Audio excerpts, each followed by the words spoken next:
সম্মানিত আমার দিনী ভাইয়েরা, আজকে এই দুনিয়ার বুকে আমরা কত মিথ্যা কথা শুনি, অশ্লীল কথা শুনি, খারাপ কথা শুনি, নিরর্থক কথা শুনি। এই যে ভোট আসতেছে, দেখবেন যে চায়ের দোকানে, হাটে বাজারে, মার্কেটে, রাস্তাঘাটে কত কথা শুনবো, নিরর্থক কথা শুনবো, মিথ্যা কথা শুনবো, মিথ্যা ওয়াদা শুনবো। জোরে কোন কথা ঠিক কিনা?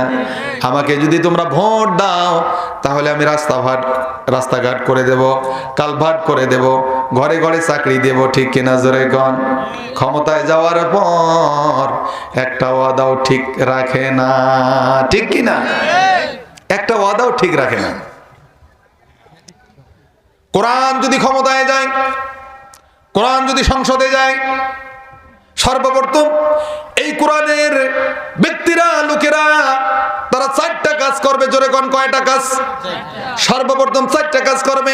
আল্লাহ রাব্বুল আলামিন পবিত্র কোরআনুল কারীমের মধ্যে বলেছেন,